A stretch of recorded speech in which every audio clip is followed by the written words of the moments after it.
Washabihi wa man wala amma ba'd.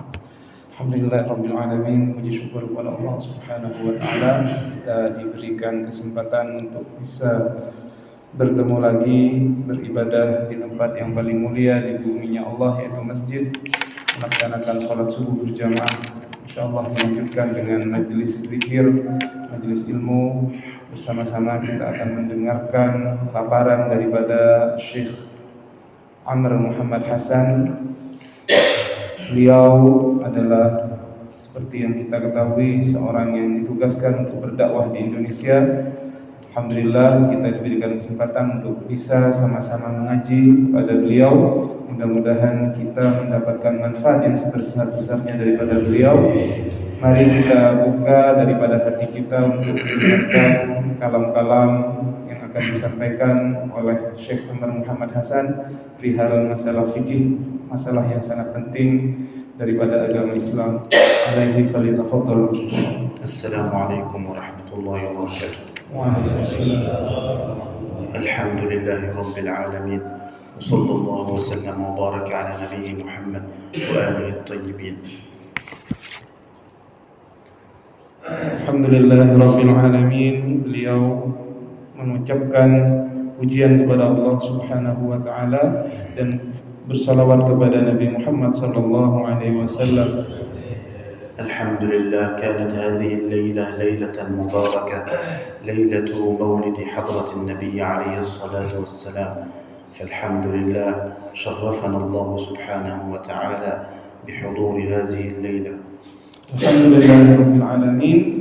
Ketahuilah bahwasanya malam ini adalah malam yang sangat mulia, karena malam ini adalah malam daripada Maulid Nabi besar Muhammad sallallahu alaihi wasallam. Alhamdulillah kita sama-sama bisa menghadiri daripada malam ini. Fa as'alullah subhanahu wa ta'ala an yajma'ana bihi sallallahu alaihi wa alihi wasallam fi dunya wa fil akhirah, wa an yukrimana bi ziyarati qabrihi syarif sallallahu alaihi wa alihi wasallam.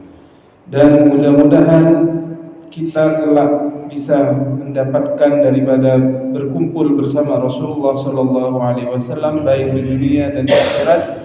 Juga kita bisa diberikan nikmat karunia dengan bisa mengunjungi berziarah kepada beliau Nabi Muhammad sallallahu alaihi wasallam. Wa as'alullah subhanahu wa ta'ala an nakuna tahta liwa'ihi fi yawm al-qiyamah, liwa'ul hamdi, وأن نشرب من يده الشريفة شربة من حوضه المبارك لا نظمأ بعدها أبدا. Dan mudah-mudahan kita juga bisa kemudian nanti berada di pancinya Nabi Muhammad sallallahu alaihi wasallam, yaitu liwa'ul hamdi, panci hamd. Kemudian juga kita mudah-mudahan bisa minum daripada telaga beliau. Ketika kita minum daripada telaga beliau, kita tidak akan haus selama-lamanya. وأن ندخل الجنة معه في زمرته صلى الله عليه وسلم وألا يغيب عن أعيننا في جنة ربنا سبحانه وتعالى. Dan mudah-mudahan kita nanti bisa masuk surga bersama rombongannya Nabi Muhammad. Dan mudah-mudahan kita di surga nanti bisa berjumpa dengan Nabi Muhammad sallallahu alaihi wasallam. فمن فضل الله علينا وعليكم أن جعلنا الله من أمة هذا النبي صلى الله عليه وآله وسلم. Termasuk nikmat yang sangat besar terhadap kita adalah kita dijadikan oleh Allah sebagai umatnya Nabi Muhammad sallallahu alaihi wasallam. وهو صلى الله عليه وآله وسلم أول الخلق وآخر الأنبياء بعثا. Beliau Nabi Muhammad sallallahu alaihi wasallam adalah paling awalnya orang yang diciptakan oleh Allah Subhanahu wa taala, tetapi beliau adalah paling terakhirnya nabi yang diutus oleh Allah Subhanahu wa taala. وهذه المجالس مجالس العلم هي تحت نظر سيدنا رسول الله وتحت رعايته، فهو صلى الله عليه وآله وسلم يعلم كل واحد من أمته، فإذا صليت عليه بلغته صلاتك عليه صلى الله عليه وسلم. Majelis-majelis seperti ini adalah majelis yang kemudian mendapatkan pandangan daripada Nabi Muhammad SAW. Majelis seperti ini diketahui oleh Nabi Muhammad SAW, sebagaimana setiap orang yang membaca salawat kepada Nabi Muhammad SAW itu diketahui oleh beliau. فالحمد لله على هذه النعمة جميعا. كلنا نشكر الله على أن وفقنا لحضور صلاة الصبح في جماعة، ويسر لنا وأجلسنا لحضور مجلس العلم إلى طلوع الشمس، فالحمد لله على ذلك. Kemudian kita bersyukur kepada Allah Subhanahu wa taala bisa melaksanakan salat subuh berjamaah di masjid ini, dilanjutkan dengan majelis ilmu sehingga kita nanti keluar dari majelis ini ketika matahari sudah terbit. واليوم إن شاء الله سنبدأ ونتكلم عن أوقات الصلاة. Insyaallah pada pertemuan kali ini kita akan membahas tentang waktu-waktunya salat. لما أسري بسيدنا رسول الله صلى الله عليه وسلم ليلة الإسراء والمعراج وفرضت عليه الصلاة في السماء، كل العبادات فرضت على سيدنا رسول الله في الأرض إلا الصلاة ففرضت عليه في السماء. Ketika Nabi Muhammad sallallahu alaihi wasallam di Isra Mi'raj oleh Allah Subhanahu wa taala, beliau di langit mendapatkan perintah salat. Ketahuilah bahwa semua ibadah-ibadah yang dilakukan oleh umat Islam semuanya diwajibkan oleh Allah ketika Nabi Muhammad sallallahu alaihi wasallam berada di bumi, kecuali salat diwajibkan oleh Allah Subhanahu wa taala Nabi Muhammad berada di langit. فلما نزل صلى الله عليه وسلم إلى الأرض نزل معه سيدنا جبريل يعلمه الصلاة. Ketika kemudian Nabi Muhammad turun dari langit itu bersama Sayyidina Jibril, kemudian Sayyidina Jibril langsung mengajarkan Nabi Muhammad perihal tata cara salat tersebut. فصلى سيدنا جبريل بسيدنا محمد يومين. Maka Sayyidina Jibril mengajari Nabi Muhammad salat, langsung praktek salat bersama Rasulullah dan Sayyidina Jibril selama 2 hari. في اليوم الأول صلى به في أول الوقت، وفي اليوم صلى به الظهر في أول الوقت، والعصر في أول وقته، والمغرب كذلك، والعشاء والصبح. Pada hari pertama, Jibril bersama Rasulullah melaksanakan salat. Jibril mengajarkan kepada Rasulullah salat di awal waktunya. Beliau salat zuhur di awal waktunya, salat asar di awal waktunya, salat maghrib di awal waktunya, juga isya dan subuh diajari salat untuk di awal waktunya. وفي اليوم الثاني صلى به في آخر الوقت، يعني عند انتهاء وقت الظهر قبل العصر، وعند انتهاء وقت العصر قبل المغرب، وعند انتهاء وقت المغرب قبل العشاء، وكذلك وقت العشاء قبل الصبح، والصبح قبل طلوع الشمس.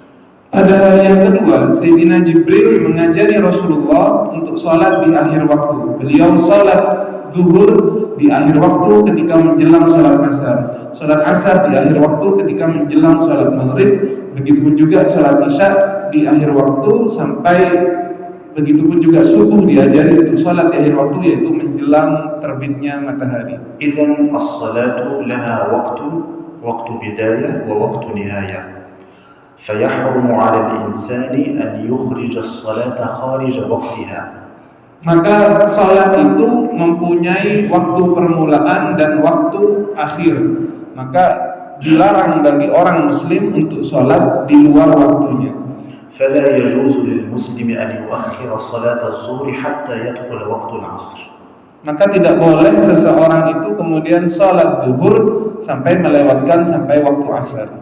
لأنه لو أخر صلاة الظهر بدون عذر حتى دخل وقت العصر هنا يأثم ويكون عليه ذنب.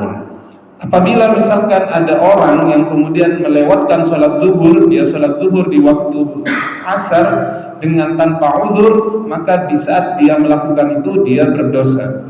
والحمد لله الآن أصبحت معنا الهواتف نعرف منها وقت الصلاة والأذان في كل مكان، نعرف دخول الوقت به.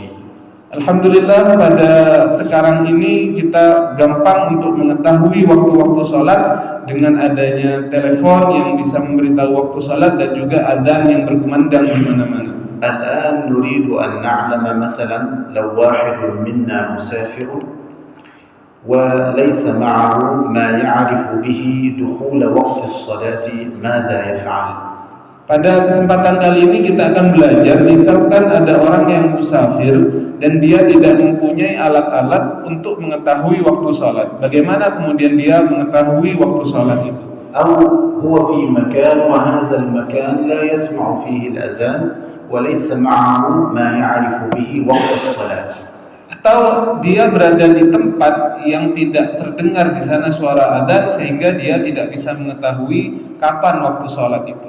الظهر كيف يعرف الظهر؟ الظهر يعرفها بزوال الشمس عن وسط السماء. Waktu zuhur kapan permulaannya? Permulaannya adalah ketika matahari tergelincir di siang hari. كيف يعرف أن الشمس زالت عن وسط السماء؟ يأتي بشاخص بعصا مثلا ويضعها على أرض مستوية، وهذه العصا عندما تشرق الشمس في الصباح يكون ظلها طويلا، ثم إذا اقتربت الشمس من وسط السماء هذا الظل يقل. Bagaimana kita mengetahui kemudian matahari itu sudah tergelincir dari siang hari itu? Yaitu dengan menggunakan benda seperti tongkat. Kita taruh benda itu di bawah panas atau sinar matahari. Kita lihat ketika kita taruh benda itu di pagi hari, kita lihat bayangannya panjang. Tetapi semakin siang mendekati pertengahan hari, maka bayangan daripada benda itu tambah kecil, tambah pendek. فيقل هذا الظل مع تحرك الشمس إلى وسط السماء حتى يثبت هذا الظل. فإذا ثبت هذا الظل أصبحت الشمس الآن في وسط السماء. فإذا تحرك الظل وبدأ يزيد ناحية الغرب هنا دخل وقت الظهر. Maka ketika kita taruh tongkat itu dalam keadaan tegak lurus, kita melihat dia semakin mengecil sampai waktu tengah hari, maka dia kemudian tidak lagi mempunyai bayangan ketika matahari pas berada di tengah benda itu. إذن وضعت الشاخص هكذا وله ظل، الشمس تمشي هكذا إلى أن يثبت ويقل هذا الظل، فهنا تكون في وسط السماء. فإذا بدأ الظل يتحرك ناحية الغرب فهنا دخل وقت الظهر، وبذلك عرفت كيف وما هو بداية وقت الظهر. Maka ketika benda itu kemudian bayang-bayangnya sudah tidak ada lagi, dan ketika matahari pas berada di tengah dan tergelincir sedikit, bayangannya berada di arah barat, maka pada saat itu dimulainya waktu sholat zuhur. طيب متى ينتهي وقت الظهر؟ مثلا هذه العصا طولها 30 سنتي، إذا كان الظل الذي ناحية الغرب 30 سنتي مع الزيادة على ظل الزوال 5 سنتي أصبح الظل الآن 35. بعد 35 انتهى وقت الظهر ودخل وقت العصر. Bagaimana kemudian kita mengetahui akhir dari waktu sholat zuhur itu? Ketika bayangan sebuah benda, kita anggap benda itu panjangnya 30 cm. Ketika bayangannya pas kemudian bertambah, misalkan menjadi 35 cm, bertambah 5 cm daripada tinggi benda tersebut, maka di waktu itu waktu zuhur sudah habis dan dimulailah waktu sholat asar. بهذا عرفت وقت الظهر بدايته ونهايته. وقت العصر بدأ إذا صار ظل الشيء مثله مع الزيادة على ظل الزوال. هنا دخل وقت العصر. Maka di sini kita tahu kapan permulaan dan akhiran sholat zuhur dan juga awal sholat asar, yaitu ketika bayangan sebuah benda melebihi tinggi daripada benda tersebut. هذا بداية العصر. نهاية وقت العصر بغروب الشمس، عندما تغرب الشمس ويتكامل غروبها يعني تغيب، هنا انتهى وقت العصر ودخل وقت المغرب. Adapun akhir daripada waktu sholat asar adalah dengan tenggelamnya matahari. Ketika matahari tenggelam dengan sempurna, maka di situ habislah waktu sholat asar. هذا دخل وقت المغرب بغياب الشمس. هذه الشمس عندما تغيب يكون لها أثر في السماء، ضوء أحمر. هذا الضوء عندما يغيب ينتهي وقت المغرب ويدخل وقت العشاء، وهذا الضوء اللون أحمر في السماء أثر الشمس يستغرق ساعة بعد وقت المغرب. Ketika matahari tenggelam, di langit itu terlihat bekas daripada cahaya matahari yang berwarna merah. Maka ketika matahari sudah mengeluarkan bekas warna merah seperti itu, maka dimulailah waktu sholat maghrib. Waktu sholat maghrib ini kira-kira 1 jam. Ketika bekas matahari tenggelam, warna merah itu sudah hilang sama sekali, maka masuklah waktu sholat isya. فوقت المغرب يبدأ بغروب الشمس وينتهي بغياب الشفق الأحمر الذي هو أثر الشمس في السماء، أثرها شيء أحمر. فإذا غاب الشفق الأحمر وانتهى وقت المغرب دخل وقت العشاء. Maka permulaan waktu maghrib adalah sejak tenggelamnya matahari, dan akhirannya adalah ketika mega merah itu sudah hilang sama sekali. Dan ketika mega merah itu hilang sama sekali, maka dimulailah waktu sholat isya. وقت العشاء من بعد غياب الشفق الأحمر ينتهي وقتها بأذان الفجر. Adapun waktu sholat isya adalah dimulai sejak hilangnya mega merah tersebut sampai fajar subuh. هذا كله وقت العشاء. Maka dari awal tadi, terakhir waktu maghrib sampai adzan subuh itu adalah waktu sholat isya. الصبح بداية وقته بالفجر الصادق، والفجر الصادق هذا ضوء يظهر في السماء، ثم يبدأ هذا الضوء ينتشر قليلا فقليلا. Adapun permulaan salat subuh adalah dengan terlihatnya fajar shadiq di langit. Fajar shadiq ini adalah sebuah cahaya yang ada di langit yang kemudian menyebar bertambah banyak.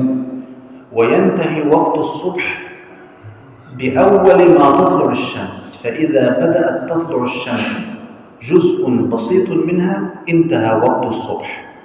Adapun akhir daripada salat subuh adalah ketika matahari terbit. Dengan terbitnya matahari walaupun sudah sedikit, maka itu berakhirnya waktu salat subuh. إذن الحمد لله الإسلام علمنا حتى وإن لم توجد الساعات والهواتف والأذان تستطيع أن تحدد الوقت.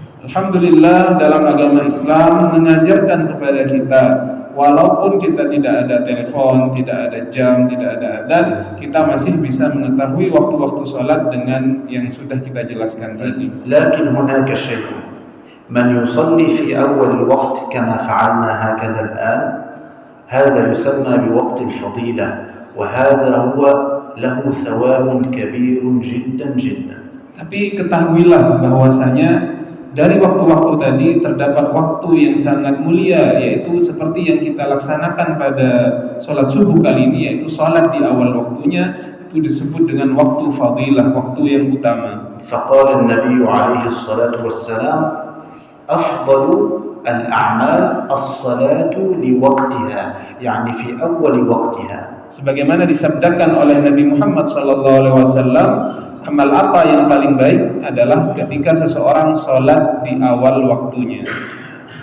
هناك هذا يسمى بوقت الفضيلة، وهناك وقت الاختيار، وهناك وقت الجواز، وهناك وقت الحرمة.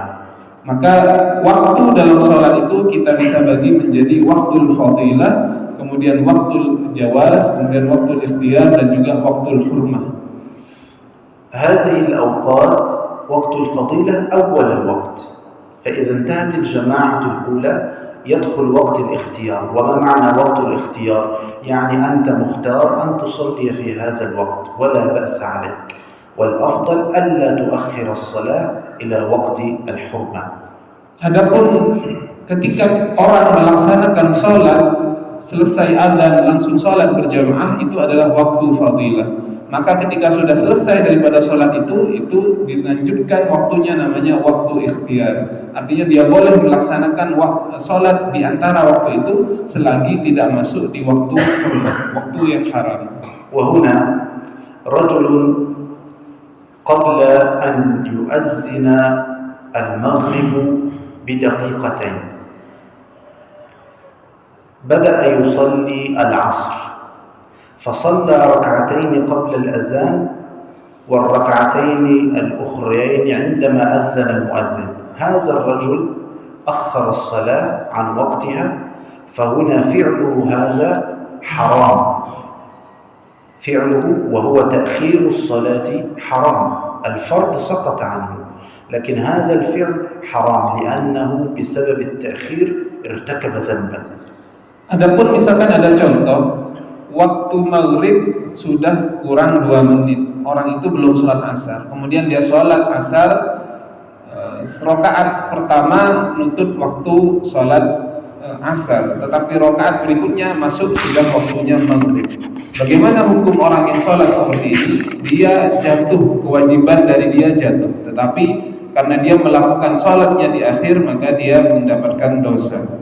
فيستحب للمسلم ألا يؤخر الصلاة عن وقتها. Maka seyogyanya bagi seorang muslim itu untuk tidak mengakhirkan sholat, وأن يوقع الصلاة في وقتها.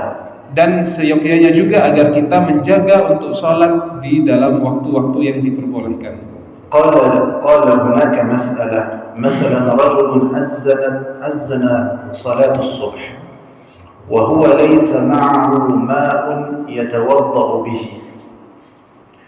وليس لديه تراب يتيمم به، ماذا يفعل؟ قال العلماء يصلي لحرمة الوقت وعليه الإعادة. Adapun misalkan ada orang sudah masuk waktu subuh, tetapi dia kemudian mencari air tidak dapat, mencari debu tidak dapat, apa yang harus dia lakukan? Maka dikala itu dia sholat, namanya sholat lihurmatil waqt, yaitu sholat untuk menghormati waktu. Tetapi nanti ketika dia sudah mendapati air atau mendapati tayamum, maka dia mengulang daripada sholatnya. ومن يؤخر الصلاة عن وقتها هذه صفة والعياذ بالله من صفات المنافقين. Adapun orang yang terbiasa kemudian sholat di akhir-akhir waktu, dikatakan bahwasanya itu adalah termasuk sifatnya orang-orang yang munafik. النبي صلى الله عليه وسلم في ليلة الإسراء والمعراج رأى ناسا يعذبون في جهنم والملائكة ترضخ رؤوسهم بالحجارة، يعني تكسر رؤوسهم بالحجارة، فسأل سيدنا جبريل من هؤلاء؟ قال هؤلاء الذين يؤخرون الصلاة عن وقتها. Pada waktu Nabi Muhammad Isra Mi'raj, beliau melihat ada orang-orang yang kemudian disiksa di surga. Siksaannya adalah para malaikat kemudian memukulkan batu kepada kepala orang-orang itu. Kemudian ditanya oleh Rasulullah kepada malaikat, kenapa orang-orang itu disiksa? Mereka adalah orang-orang yang terbiasa ketika hidup di dunia mengakhirkan sholat. فالحمد لله أكرمنا الله سبحانه وتعالى بنعمة هذا الإسلام. لو أردتم أن نعيد مرة أخرى التوقيت بسرعة لا بأس. Baik, itu adalah penjelasan singkatnya daripada waktu-waktu yang diajarkan dalam Islam untuk melaksanakan sholat 5 waktu. Kalau Anda ingin penjelasan, kita akan ulangi lagi secara cepat.